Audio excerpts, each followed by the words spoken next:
All right, good evening, everyone, and welcome to Ballot Boxing, the District 9 Forum. I'm Jennifer Staten with KUT News, joined tonight by Michael Kanan of the Austin Monitor. This is the 9th of 11 candidate discussion forums hosted by KUT, the Austin Monitor, the Austin Chronicle, KXAN, and Univision. We also want to thank Rock and Roll Rentals for providing the audio equipment for this and for all of our City Council forums. So these forums are designed to get residents of the City of Austin's new geographic council districts a chance to meet and vet the folks running to represent them. So the evening will work like this. After this introduction, candidates will have 1 minute to make initial remarks. Each candidate will then have 1 minute to answer each question. Now, we are going to be taking questions from the audience. So the easiest way to submit your question is to write it on one of the note cards. You should have gotten one when you entered. We've got folks from KUT who are around on the sides here. They'll be collecting cards and bringing them up here. So just wave and kind of pass the card down to the closest aisle when you have a question. Also, if you've already written a question or didn't get a card, please let us know because we have extra cards if you would like to write a question. Now, you can also submit questions via Twitter. The hashtag tonight, BBD9. That's BBD9. So want to point out our candidates are seated in the order they'll appear on the ballot. We have Aaron McGann on your far left, Kathy Tovo, and Chris Riley. So they are seated in the ballot order. Now, I am going to say one thing, just a logistical note tonight. For people who may be listening only online or who will be listening to the audio later, we are going to say the name of each candidate before you begin an answer. So let us go ahead and do that just for folks who are going to be listening so they know who is answering each question. So let's go ahead and begin with opening statements then. Aaron McGann, if you will begin. Thank you. Thank you all so much for coming this evening, and thank you for hosting these events. My name is Erin McGann. I am the only non-incumbent running in District 9. I am also the only candidate who will be voting against the rail in November. I am running because City Council has become out of touch with the people of Austin. We also have extremely high taxes, and we don't have a lot of accountability for what's happening to our tax money. I would like to see Austin become a place that everyone can live in and everyone can appreciate. We need to work on having some more affordable housing, and additionally, we can do things with our traffic that won't cost us $1 billion. Thank you. Kathy Tovo. I'm Kathy Tovo. I appreciate your being here this evening or watching on TV. It's been a privilege to serve you on the Austin City Council. Austin is a very special place, and it's even more so for my husband and I now that we have elementary-age daughters. And we really want them to be able to stay in Austin if that's what they choose to do.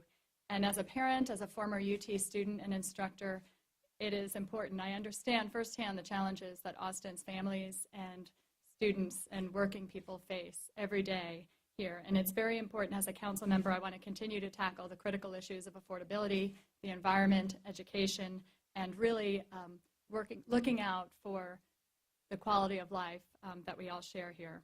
When I ran in 2011, I promised to be a council member who, a different kind of council member, one who really listens to the needs of everyday Austinites.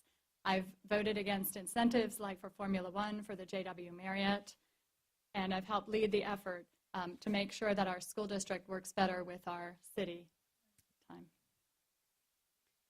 Good evening. I'm Chris Riley. Yes, thanks. Hi, I am Chris Riley. I was born and raised here in Austin. I grew up going to Austin Public Schools and went to UT Law School, and for the past 5 years, I've been serving on the Austin City Council. I'm so excited about this historic election that we're facing and about the opportunities that we have in the coming years. Austin is at a real crossroads. We've got many significant challenges before us, but I'm convinced that we know now how to meet those challenges in a way that will actually raise the quality of life. We can demonstrate, especially right here in District 9, we can demonstrate how to accommodate the growth that we're seeing in a sustainable way that actually not only accommodates growth and provides new homes for those that are coming, but actually raises the quality of life for those who have been here a long time. We've seen some good examples of how that can work downtown and Miller and a few other places. Now we need to build on what we've learned, apply those lessons in a way that actually ensures that we'll be keeping the Austin values that are so important to us as we continue to grow so fast. I'm excited about those opportunities, and I hope to have your support. All right, first question. What do you see as the biggest issue confronting District 9, and how would you address it if you're elected? Kathy Tovo, we'll begin with you. I would say affordability is right up there as the most important issue facing District 9 and frankly facing Austinites across the city.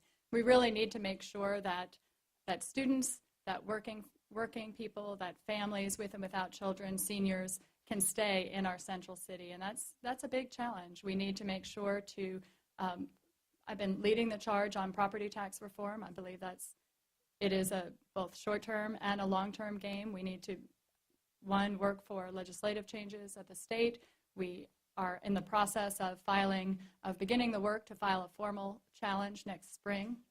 And we need to look for ways really to reduce families' costs every month. I've helped lead the charge against excessive utility rates, both at the Austin Energy as well as our water utility, and all of those factors are critical to making sure that we maintain a central city that has people of diverse incomes. Chris Riley. Affordability is the most important issue to many people in District 9, and it's really a matter of getting enough product on the ground, enough housing options out there to meet the demand that we're seeing. The one issue that we have is that the way we've been developing new homes just isn't really in line with what people are wanting today. So many people today are wanting to live smaller, live closer, and drive less. And unfortunately, our land development code isn't really set up for that. Our land development took shape at a time when we were doing a very different kind of development that was really oriented towards sprawl at the periphery. And that's what all our regulations are very good at fostering. Unfortunately, that's not really what we need to get in place today. We need more of those creative small options and larger options, all kinds of options, a whole variety of things to meet the diverse preferences that are out there. The District 9 is such a critical place to be able to meet that demand, and if we do it, we can achieve great things and enable people to live great, high-quality lives and actually raise the quality of life for those around them. And District 9 is such a critical place to be able to demonstrate that. Erin McGann. Thank you. Again, affordability is one of the main issues that is District 9 is butting up against, as well as the rest of Austin. And when we talk about affordability, we're not just talking about the cost of houses or rentals. We're also talking about utilities, the cost of food, the cost of transportation. And we can, at this point, we can actually implement almost the entire homeowners exemption by skinnying down the budget. Our budget has a lot of fat on it. It can be skinnied down quite substantially. We also need to be more judicious with our spending. If we do, as a city, pass Proposition 1, which is the rail proposition, in November, we will see an increase in the unaffordability of Austin. So you cannot say you're for affordability and be for the rail. Those things are diametrically opposed. We also need to be working with the utilities to reduce the amount that they are raising our utility rates on a regular basis. And I'm out of time, so I'll have to get on that one in a little bit. Thank you.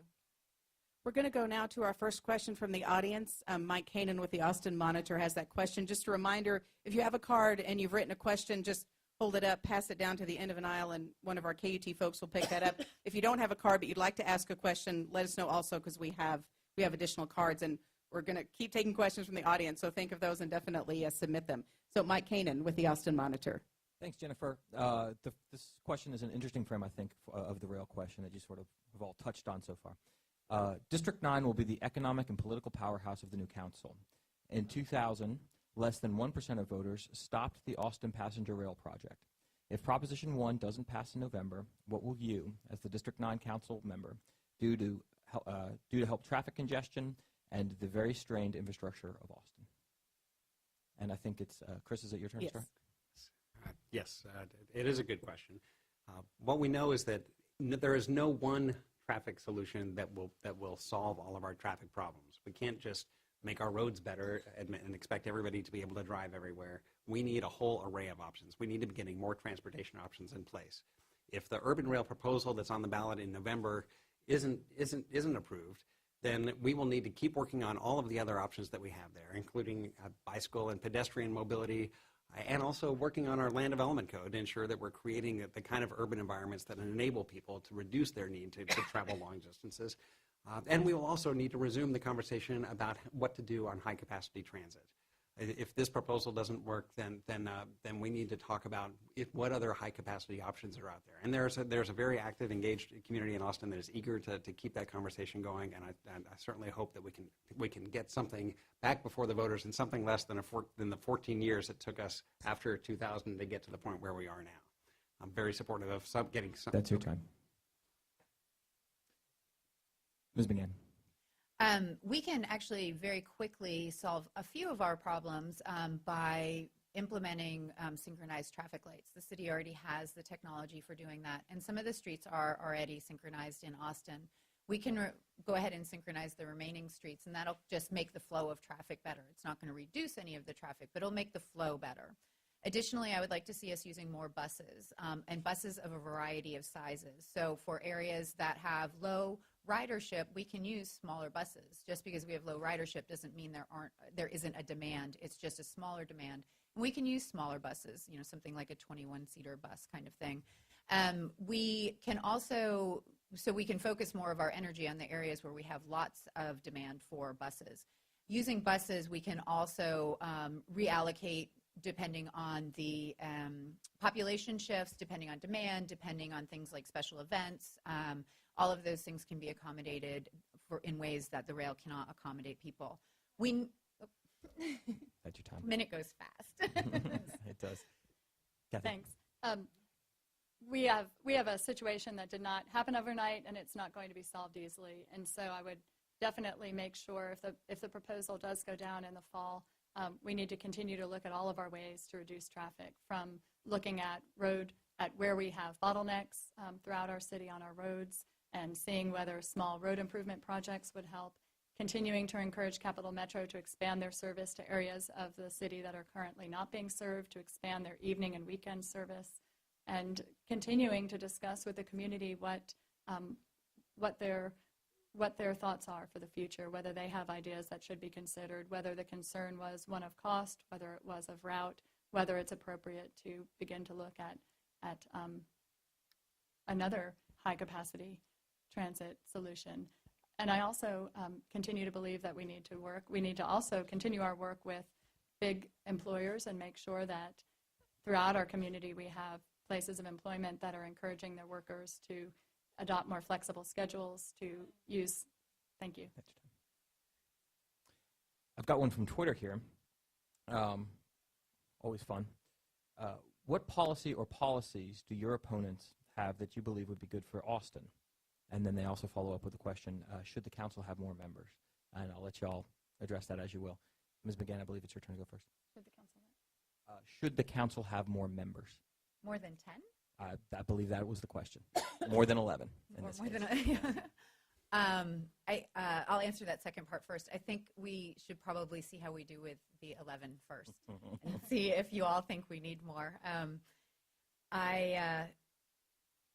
I actually think that Kathy Tovo and Chris Riley have done some great things for Austin, and I have deep respect for some of the things that they have done. I think they both have done some great environmental things for Austin. I'm very pleased with the amount of effort Chris has put in the bike lanes, and Kathy has done a lot of environmental stuff, which of course I can't think of right off the top of my head. But I think they have both done some very good things for Austin, and if I was not running for city council, I would have a difficult choice, but I am running, so I know who I'm going to vote for already. Kathy Tovo. Thanks. Well, I will say it's been an interesting time on the campaign trail, and I've enjoyed hearing both of my opponents' ideas and visions for the future. I would say, of the policies that Councilmember Riley has introduced, I would say he's certainly done a tremendous amount to promote bicycle transportation, both in terms of being someone who rides his bicycle and is a model in that regard, as well as the fact that he's introduced policies and practices at the city that have encouraged more Austinites to use bicycle transportation. Oh, and let me answer the second. I think I'm very excited about the transformation to 10 council members and mayor, and I believe that it's going to be very interesting to see how that body works. So we are we are expanding the council, and I would agree that it's good to see how 11. That's your time. Thanks. Thanks. Chris Riley.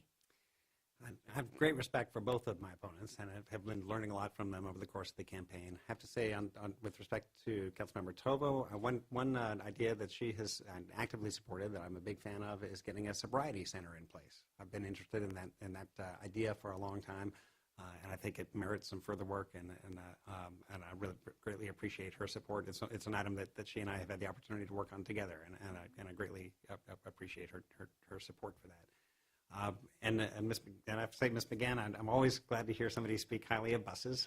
I rode the bus here tonight myself, and I use them on a regular basis, and I'm very glad to hear positive comments about getting more buses in place, because I think the future is, no matter what happens with the rail option, I think the future is very bright for our bus service. There's a lot of great stuff coming down the road for our bus network, and I appreciate Ms. McGann's support for that. On the subject of how big the council should be, I think I'm excited about this shift to a 10-1 system, and I think we ought to give that a shot and see how well it works for a while. So this next one from somebody here in the audience. Data shows that homeownership is moving to the suburbs and central Austin. I'm sorry, let me start that again. Data shows that homeownership is moving to the suburbs and central Austin is increasingly investor-owned. This is particularly true in our district, with a homeownership rate of 30%. Question 1, do you think we should try to increase homeownership rates? Question 2, what initiatives would further us toward that goal? And Kathy Tovo, your answer first.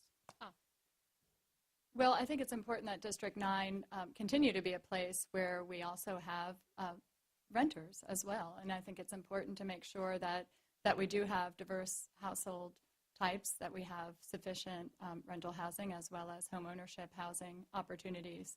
I mentioned earlier some of the property tax reform work that I believe lies ahead of us. One of the other, as I go door to door, I hear a lot of concerns from renters and homeowners about the rising costs and how they're struggling to stay in the central city, and that's of real concern.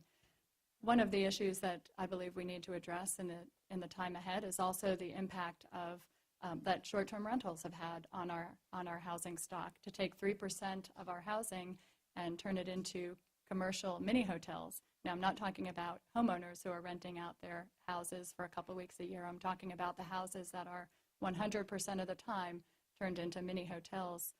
That takes significant housing stock, significant rental opportunities off the market. Chris Riley.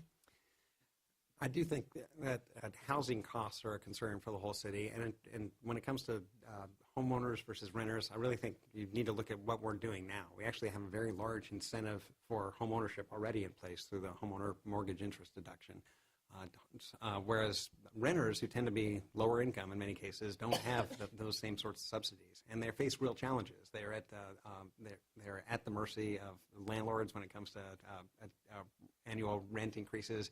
And in fact, many people have been seeing very significant rent increases in recent years. We're finally seeing some leveling off of the rents, largely because of the volumes of units that are entering the market. We really need to keep working on getting that supply of housing that's in such great demand, especially here in District 9. And that's ultimately what's going to work for the betterment of affordability for renters in particular. That really is my principal concern.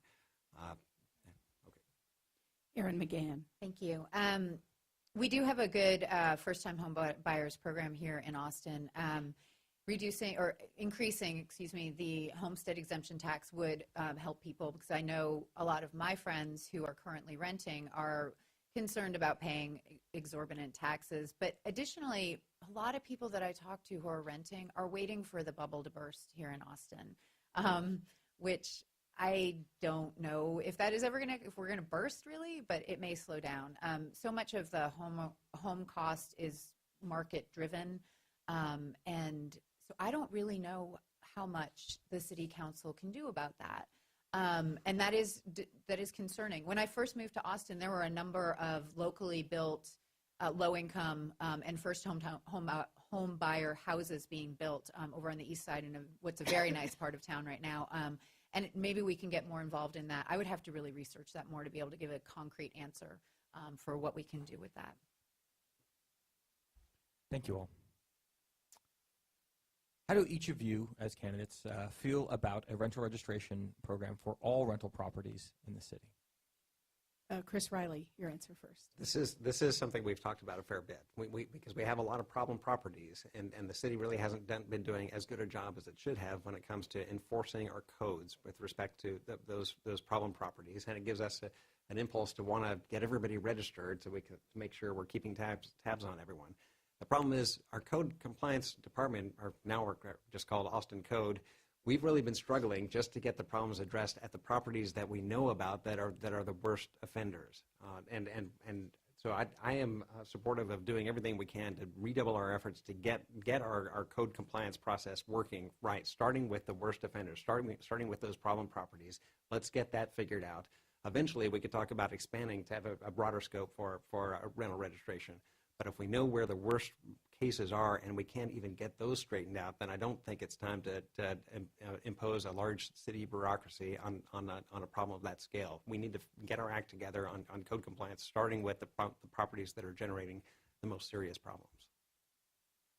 Erin McGann. I agree with Chris that our code compliance department has a myriad of problems, not the least of which is that they're understaffed, overworked, and the code is way too much up for interpretation. I have worked with people who have lived in residences that are a nightmare, and I have personally reported them to code and been told, sorry, there's really nothing we can do here.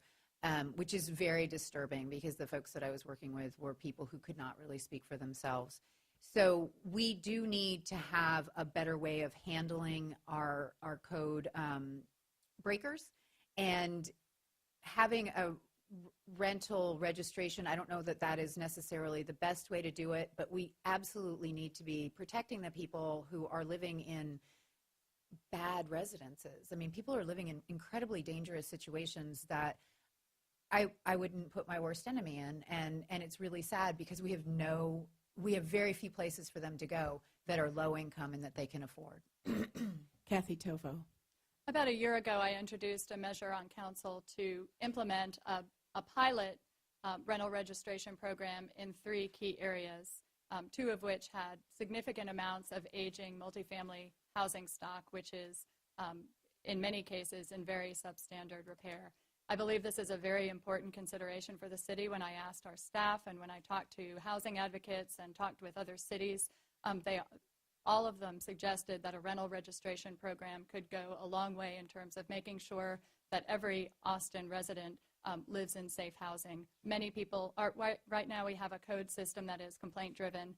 There are many renters who will not pick up the phone and call the city and report an issue with their apartment or with their duplex. They may fear retaliation from their landlord. They may fear that they'll lose their housing and be unable to secure other housing in a market that's so occupied. So it's very critical that we consider rental registration as an option. Sorry. Another one from the audience here.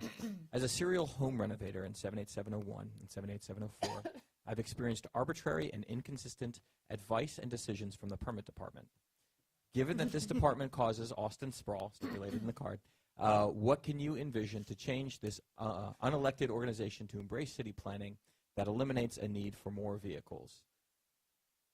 Erin McGann, your answer first. Thank you. Whoever that is that asked that question, I feel your pain. I put together a very small 198 square foot structure in my backyard, and it took longer to build than the F1 track because I ran into so many problems. So I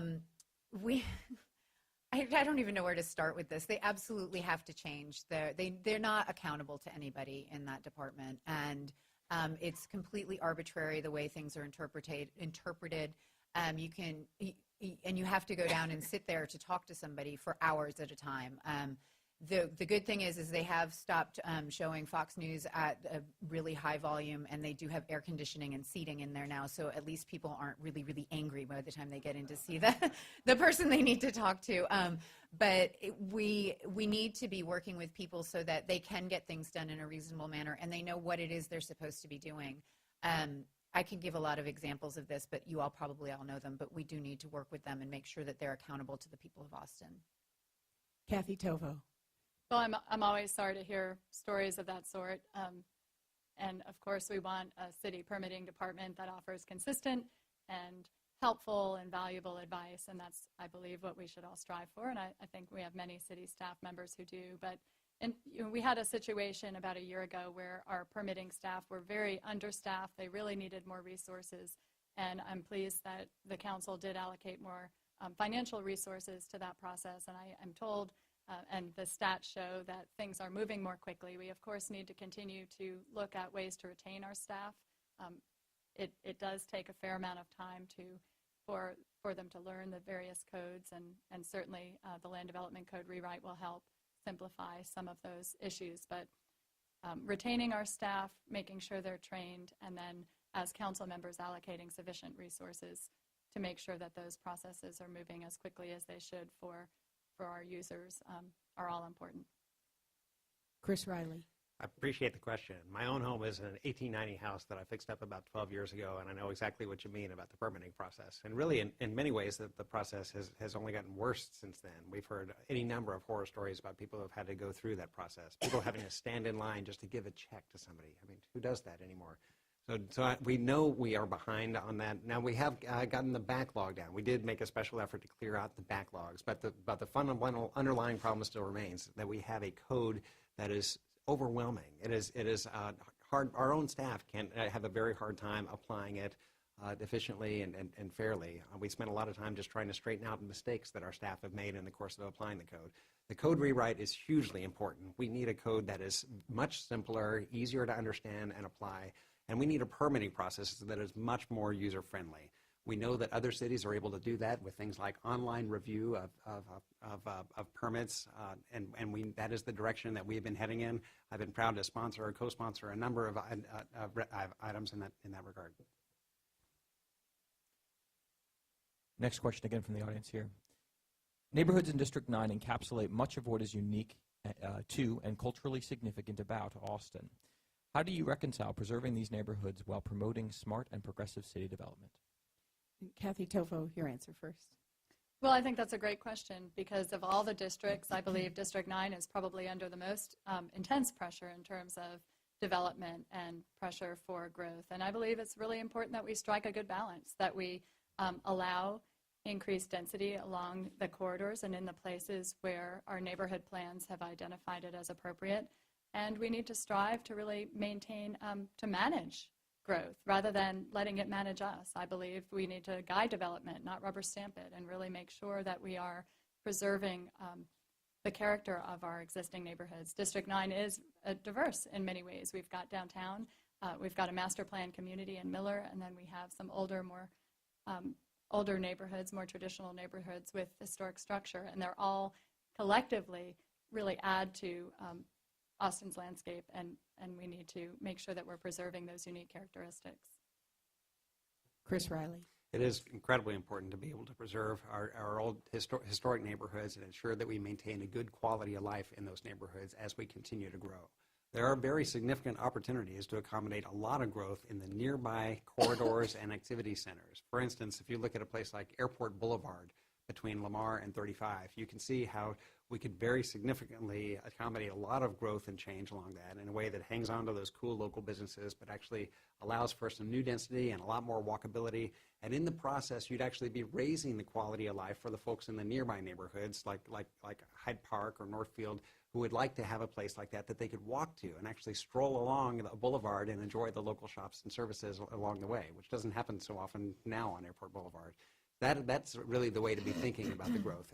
Let's hang on to the historic character of our historic neighborhoods. There may be opportunities to fit in some more invisible density with things like accessory dwelling units, but the principal redevelopment should be on the corridors and the nodes that are nearby. Erin McGann. I agree with Chris that we can absolutely improve the Airport Boulevard and put some more density in there and make that a more walkable, beautiful area. We need to make sure that we're following our neighborhood plans. Our neighborhoods spent a lot of time working on those plans and effort, and we need to make sure that we're following those plans. And additionally, we should not be giving big apartment complexes or condo complexes any kind of waivers. They don't need them. We've got caps for a reason, And when you give one, I was at a neighborhood meeting where they said, well, this building got a 5-foot waiver. Well, we want a 5-foot waiver on their 5-foot waiver. So now we've got a 10-foot waiver. And then the next one's going to come in and ask for another 5-foot waiver, which is a 15-foot waiver. And the next thing we know, we've got like a 4,000-foot waiver that we're looking at when we get back down to it. So we need to make sure that we're being reasonable with our growth and making sure that, as Kathy said, that we manage the growth doesn't manage us. We can still grow, we can still be an amazing city, and we can still be affordable without putting things in willy-nilly. So we'll return to audience questions in just a moment. A reminder, if you do have a question here in the audience and you've already written it, just hold it up and somebody will come collect it. Or if you'd like to write down a question, we do have cards, so let us know, and we can bring a card to you. So next question, obviously the upcoming council, we're going to be electing 10 council members from 10 new geographic districts. How will you work with your colleagues on that new council to balance the needs of District 9 specifically with other citywide issues? Chris Riley, your answer first. Well, that's something that the whole council is going to need to figure out early on, is how we all work together. I think we really will need some changes to the way council does its work. We've had much too much of our work is getting done in those all-night meetings that are hard for anybody to participate in, and the council's not at its best at that time. I'm very hopeful that our council committees will provide a very helpful structure to do a lot of our business. For instance, I think the new council might want to consider expecting that all items from council be vetted through our council committees before they make their way to council. And that would provide an opportunity to have some of those good, frank conversations with our colleagues and with staff before we start taking up the public's time in late night meetings at the whole council. I think that's the sort of exchange that we're going to have. And work towards a good collegial working relationship among all the council members. I'm actually very, very excited about the crop of candidates that we're seeing there, and very hopeful about that we'll see very good cooperative relationships among the new council members. Erin McGann. There are about 70 candidates and 8 mayoral folks running for mayor, and we all feel a great weight on our shoulders to make sure that this works correctly, and all of us have expressed the wanting to work with each other. Most of the problems that each of the districts have expressed, I've listened to all of these ballot boxings, are the same, with very few exceptions. So we have global problems in Austin that need to be fixed. Some of them may have a little local flavor or a local twist per district, but for the most part, we all have the same issues that we'll be working on. And we all do feel this great weight to make sure that this works, to make sure that we work together well, and to make sure that the citizens are heard. All of us want the citizens to be heard and to be a part of our city, which is what we have not had from City Council for so long. And so we all are going to work very hard for that. Kathy Tovo. Well, it is, as I mentioned before, really an exciting time for Austin as we learn as council members how to work with representatives from each individual district. As an at-large council member, I certainly have lots of experience balancing the needs of many diverse areas. I've worked very closely with the community in Dove Springs. I've worked closely with Runberg. I certainly am familiar with the Central City, which comprises District 9 as a 23-year resident of neighborhoods, both north and south in District 9. So I believe I bring a lot of experience working well with community groups, with leaders throughout our city, and I expect that will really come in handy as we transition to the 10-1 council. I'm also really pleased to have been endorsed by the Austin Neighborhoods Council, which is also comprised of neighborhood associations, something like 80 or so neighborhood associations from around the city. So I think that will also aid me as I work closely with district representatives from different areas. Also want to remind everybody we are taking questions via Twitter. Also, whether you're here or whether you're joining us online tonight, the hashtag is BBD9. That's BBD9. So feel free to submit questions via Twitter also if you would like, and we'll pick up audience questions again in just a moment. So want to ask now about downtown. If you could let us know, what is your priority, your focus for downtown? Development, mobility, diversity, what is that focus, and what is your plan to address that particular area of focus? Erin McGann, I believe we're starting with you. Excuse me. That's a great question. Downtown is such a fantastic place. I would like to see us have our mobility increase downtown. We currently, it's hard to drive downtown. It's hard to stay downtown if you have a car because the parking is a disaster down there. And so I would like to see us have park and rides around the city where people can get in and out of downtown easily. We need to have, I would like to see a parking lot that is dedicated for the employees that work late downtown so that they have a place that they can stay, whether we have a shuttle bus going back and forth to that or we have a specific lot that's closer to sort of the central entertainment area. But we need to make sure that our employees are taken care of. We also need to make sure that when we are doing things downtown, that it is easy to get around down there. I'd love to see the Dillo come back. That was an easy way for people to run around in small areas downtown and a really fun thing to have in downtown Austin as well. Kathy Tovo. Well, I think as somebody who's watched downtown and certainly spent lots of time down there, it's really been lovely to see some of the changes in downtown, the increased number of residents living downtown, some of the new businesses, the fact that there are grocery stores now, small grocery stores down there and a larger one on the outskirts of downtown. You know, downtown is becoming really more diverse in terms of building type and uses, and I think that's all very good. I would say some of the concerns I hear from constituents surround public safety, about making sure that downtown feels like a safe place to go, that we have sufficient officer presence down there so that our small businesses can continue to thrive, that people want to go down there. I also hear concerns about parking, especially from small businesses downtown who feel like a series of policy decisions from the council have eliminated parking and that provides a disincentive for people who want to come downtown in the absence of other kinds of transportation that would get them in and out of downtown quickly. Chris Riley. I appreciate the question. I've been living downtown almost half my life now. I moved downtown in 1990, helped start the Downtown Austin Neighborhood Association. I'm proud to say I have the endorsement of the Downtown Austin Neighborhood Association. And I'm very excited about what we've been able to see downtown as we rebuilt the community downtown, and we continue to see some really great things happening. A lot of challenges remain. Public safety is a huge issue for residents and visitors. Homelessness continues to be a very big issue. I remember years of my life when most of my neighbors, my immediate neighbors, were in fact homeless, homelessness remains a very big issue on the streets of downtown.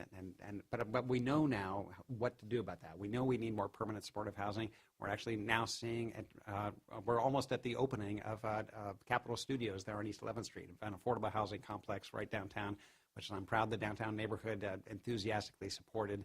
We need to keep making progress in line with the Downtown Austin plan, keep addressing transportation issues, and keep moving towards the vision that we've had for a long time for downtown. We're going to go back to some audience questions now. Again, stipulations in the note. Given state-level efforts to bring people to Austin, existing homesteaded residents have to expect that taxes will double in 7 years at 10% per year. Unless Austin finds a solution, how will you prevent my taxes from doubling so soon? Kathy Tovo, I believe your answer first. Well, I believe we have a property tax system that frankly is broken. We know from some of the research that's been done and some of the media reports that large commercial properties are significantly undervalued compared to residential properties, and frankly, we need to do something about that. Many of these changes will really require state action. We need mandatory sales disclosure. It would be very helpful if the cities had an ability to do property tax exemptions that were flat rate rather than a percentage based. And I mentioned earlier that we have begun to take action as a council in hiring an expert to begin the process of potentially filing a formal challenge against the appraisal district next spring. And I'm glad to have been leading the charge on those efforts. I also introduced the first ever city homestead exemption. It's a very small homestead exemption, but I think it's an important step for Austin. And so those are some of the means that we need to use to take action, because we know that it's a significant issue for renters and homeowners. Chris Riley. We do need to keep working on reforms at both the state and the local level to make sure that homeowners aren't facing an undue burden when it comes to property taxes. There's been some evidence that, in fact, commercial property owners are getting too much of a break on both in terms of the initial appraisals and on the appeals process. And there may well be some room for legislative improvement on that to fix the appeals process in a way that ensures that the property tax burden is fairly distributed as between renters or rather as between residents and businesses. We also need to continue working on other issues, other things that will help keep property values in check. And that, again, it has to do with the supply of housing that we have on the ground. Part of the reason why we keep seeing the appraisals going up so fast is because we don't have enough housing to meet the demand that we're seeing here in Austin. And I think having a better permitting process and better land development code will help address that issue and keep the property tend to keep the property values down. There's not. Erin McGann. Thank you. My heart just sinks when I think about my taxes doubling in the next 10 years because I won't be able to live in my house any longer. And that makes me really sad to think of that. We need, as a city, to join other cities in Austin lobbying the legislature for a mandatory revealing of what you paid for your house or your business so that we can have actual prices to base our taxes on. Right now, it's somewhat arbitrary. When I went in, the last time I went in to fight my taxes, they compared my house to one over in Travis Heights, which is all fine and good, but I don't live in Travis Heights. And they have a lot of information that I couldn't access unless I went to their offices during the day between 8 and 5, which is oddly the exact same hours that I work. We need to have a fairer system. We need to make sure that we're working with a system that's not broken. And thank you. All right, so we do want to ask a question specifically about homestead tax exemptions. It's come up this evening. A homestead tax exemption for city residents has been a matter of some discussion of late. Where do you stand on this issue and why? If you believe it's workable, how would you replace the roughly $30 million in revenue you'd lose? If you don't believe it's a good idea, what other measures would you take to impact affordability? Chris Riley, I believe your answer first. It is a great question. I'm glad the person who asked it understands the consequences of just going with a straight outright 20% homestead exemption. That money would have to come from somewhere. The estimate is somewhere $35 million of the cost, and so if, to the extent that you take that off of homeowners, it is going to need to get shifted somewhere. It would go to non-homeowners, and as I mentioned before, renters who tend to be lower income would be picking up part of that tab. So you have to be very careful about moving forward with a homeowners exemption, especially on that scale. I think it's worth looking at. I think a modest homestead exemption could be a healthy thing, especially if we're careful to mitigate the impacts on renters. Part of the issue will be looking carefully at our legislative authority in the way that we are able to do those homestead exemptions. I would support a flat amount instead of a percentage exemption, because a flat amount would tend to be much fairer. Erin McGann. Actually, we could do a 20% homestead exemption tomorrow by just looking at the budget. We currently have in our budget a number of jobs that float from year to year that equals about $25 to $30 million. They float from year to year. It becomes a slush fund that can be used for anything, and those jobs go unfilled. So we could actually roll that money right over into a homestead exemption and have almost the entire thing right away, and it wouldn't affect any of our services. Kathy Tovo. We have taken the first step toward creating a city homestead exemption. I sponsored an ordinance that passed, and resolution that passed, and it'll come back to us as an ordinance. It is a percentage-based, but it's gauged against the highest dollar homes, and so it will, under state law, we have the ability to do a percentage amount up to 20%, but the minimum homestead exemption any municipality can offer is $5,000. So the measure I introduced will amount to a $5,000 off the value of your homestead. So it is small, but again, it's a significant step. I am very concerned about a 20%. I think we could certainly talk about it and move toward an increased level of homestead exemption, but it would require making up some significant funds in the city budget. $35 million is what it would cost this year, and just by way of comparison, our library budget is in the low 20s. So you can imagine it's not a matter, it would not be a series of easy choices figuring out how to find that amount in the budget. And I do support legislative changes that would provide us with more options. I think this question from the audience sort of follows up really nicely with what you guys were just talking about.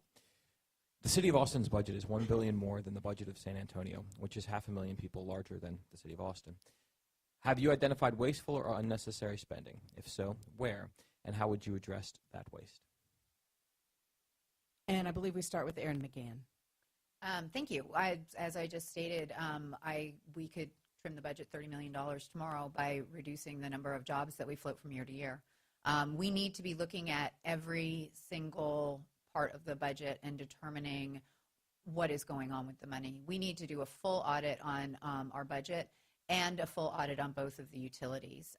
There is a lot of money floating around out there that is not being accounted for, it may be being used perfectly well, but is not being accounted for appropriately.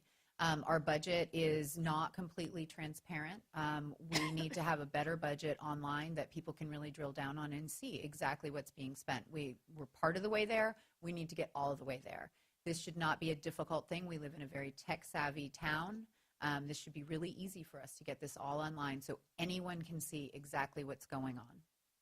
We can also stop giving the city council automatic pay raises whenever the rest of the city gets pay raises too. That's another place we can save some money. Kathy Tovo. Well, one area that we've focused attention on at council is making sure that growth is paying for itself. Last year, we adopted a policy to make sure that developers would pay the full cost of their water hookups. That hadn't been the case in the past. And in the spring, I introduced a successful measure to make sure that developers would be paying the full cost of extending lines, electric lines, out to their development. That, too, was a decades-old policy. It was designed at a time, it was introduced and adopted at a time where we, as a city, wanted to encourage growth, and it had stuck with us all these years, even though Austin is a place where there's lots of development happening. But there was no good reason why all Austin Energy ratepayers should have been bearing some of the costs of that new development. So looking for those opportunities are important in terms of cutting back our costs. I think we need to really reevaluate whether we should continue to provide incentives to out-of-town corporations. I haven't supported any of them that have come forward in 2014. I believe we've had about $1.3 million worth of incentives come before the council. Chris Riley. There are some significant differences in the way we approach our budget and the way San Antonio approaches its budget. One that we've talked a lot about is with respect to public health and human services. The City of Austin provides funding for a whole range of services here in Austin that the City of San Antonio is not providing to its citizens. That may be because other governmental partners provide those services in that area. Here, we are working with a number of private sector nonprofit partners who actually enable us to provide a great range of services that reflect the values that Austin has as a community. We have high expectations for public health and human services and a high level of services. Every year we do the best we can to trim any fat that may be left there in the budget, and we look at vacancy savings and all sorts of ways that we can save the budget, we can reduce the budget. It is a very transparent process. You can find online, you can find every check that the city writes. It's out there, and I encourage anyone to take a look and offer any suggestions. I do think that I think this one via Twitter also goes nicely with what you all were just talking about. Do you support or oppose the City Council's continued approval of public subsidies to recruit businesses to Austin? Kathy Tovo, your answer first. I did not support the Formula One. I didn't support the JW Marriott, and I've really looked carefully at all the others that have come before us. I believe I've supported about half of the Chapter 380 agreements that have come before us because in looking at and evaluating them, they seem to offer benefits that outweighed the costs. I don't believe right now, as Austin is one of the fastest growing cities in the country, I don't believe we should be providing incentives to out-of-town corporations that will likely locate here anyway, unless those companies can really demonstrate extraordinary benefits. I worked hard with two of my colleagues to help revise the economic incentives proposal system so that we would make sure that any companies receiving Chapter 380 agreements would provide domestic partner benefits and pay a prevailing wage. So I think we've got a better system in place, but again, I believe that unless we have companies that are offering really extraordinary benefits, We don't need to do that right now to encourage those companies to come here to Austin. They're coming anyway, most of them. Chris Riley. The reality is we are not doing a great many of these economic incentive deals. We have been doing 2 to 3 a year for some years now. The scale of them is not, there have been a couple of larger ones. Samsung and Apple have been larger ones, but many of the ones that comprise our economic packages have been very, very modest packages that it was not a big property tax abatement. It was simply an agreement that if the employer meets these expectations on a given year, provides this number of good jobs in the right place, then we will write a check of, say, $100 to $200 per job. So we have accountability every year. I don't believe we should be doing that on a great scale, but the process that we have, and the reason I've been supporting them is because we have a very clearly established process in place that allows for these things. They are very strategically targeted to identify places in our economy where we really need to focus on diversifying our economy, and I think they've been very successful. Erin McGann. Incentives create an uneven playing field. It's not the job of government to create winners and losers or to create an unfair way for people to play the game in business. Incentives they create an uneven, unfair playing field. We have a dynamic population here in Austin of very smart people who are great employees. We have a wonderful place where we live in Austin. It's a place that people want to live. We have all the things here that people want and that businesses want. We have a great number of people turning out from UT that are, dynamic, and we've also got tons of people here who are very smart and can do anything. And it's a great area to live in, and this is what businesses really want. There's no need for us to be offering incentives to anyone. Sure. This next one, again, comes from the audience. Would you consider cutting the police budget to fund more parks, libraries, youth programs, et cetera? And I think I'd like to add to that, just to let you guys speak a little bit more generally. Do you believe that the city's at a point where it has developed the correct formula for determining the size of its police department? And Chris Riley, your answer first. We have a very straightforward formula for deciding how many police officers we need. It's 2 per 1,000. So if you know our population is about 850,000 right now, you know about how many cops we have on our force. It's about 1,700 cops, two for every 1,000. That metric is actually provides a very useful mechanism for gauging the growth of the police department over time to make sure that we're staying about where we need to be with respect to public safety. We engaged a study to take a look at whether that was an appropriate metric. The study actually indicated we might well need more than that. I don't think we can afford to get a lot more than that at this point. And I think for the time being, having that metric of 2 per 1,000 is a pretty good measure to make sure that we're staying in line with where we need to be. There may be other ways that we could reduce the expense of the police department, but most of it does go to the salaries of those 1,700 police officers.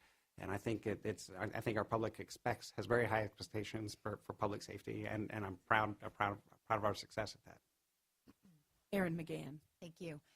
The metric that Chris was just talking about is different in every place in the country. It's not a stationary metric. In New York City, they have 5 per 1,000, and in Fresno, California, they have less than 1 per 1,000. So it's really whatever the local people think they need. Dallas and Houston have less than 2 per 1,000.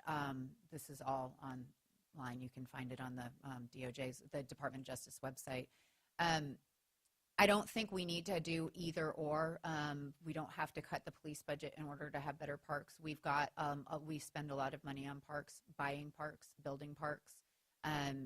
We don't do an awesome job of maintaining our parks. We can do more on that, but I don't think that it's an either or situation. We do need to increase our community policing, have specific police officers assigned to specific areas so that everybody knows who their police officer is.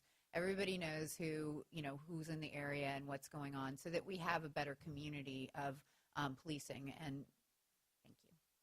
Kathy Tovo. Well, public safety is certainly of paramount concern for all Austinites. It's something we hear a lot about as a council member, and I'm a strong supporter of making sure that we have an adequate police force, and I'm really pleased to have earned the endorsement of the Austin Police Association, in part because of my strong commitment to public safety.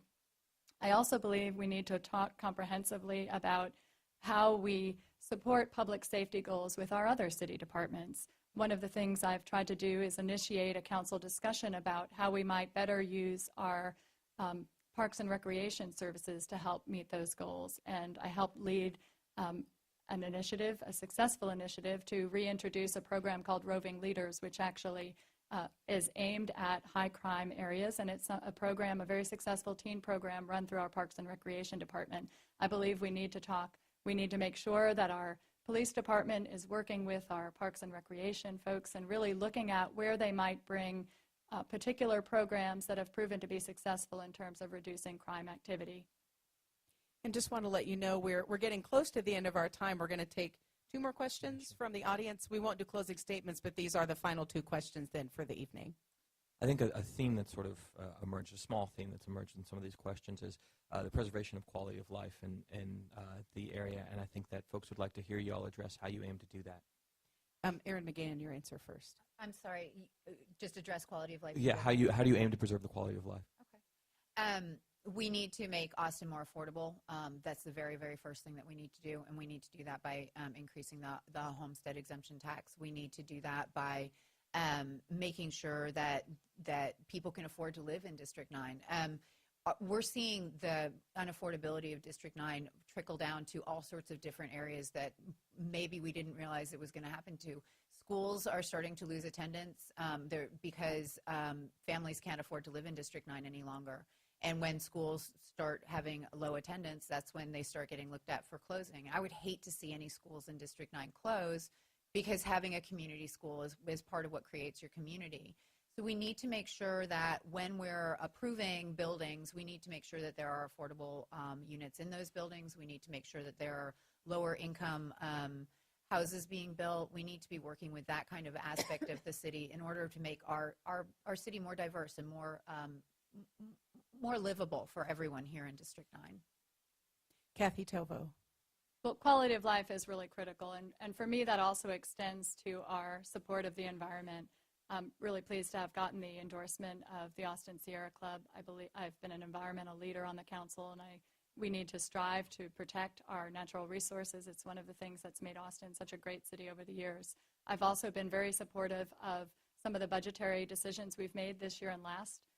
This year we were able to allocate some more money to the library system so that they can be open longer hours. And this year we also put forward money to renovate Shike Pool and another pool, because our neighborhood pools are important. I have also been a leader in working with the school district prior to council, working with the school district and making sure that we're doing everything we can as a city to sustain our neighborhood schools. They are very critical, and making sure that our District 9 neighborhoods continue to maintain their neighborhood assets, their neighborhood parks, their neighborhood schools, and the other kinds of things, their sidewalk infrastructure, things of that sort, are really important to enjoying a high quality of life. Chris Riley. 2 things. First thing we need to do is be attentive to the concerns of Central City residents. That means listening to what's affecting people and making sure that we're able to respond to those. I've been strive to be as accessible as I could. I'm the only council member who has open office hours every week, every Friday from 2 to 4. Come on down to City Hall and you can see me.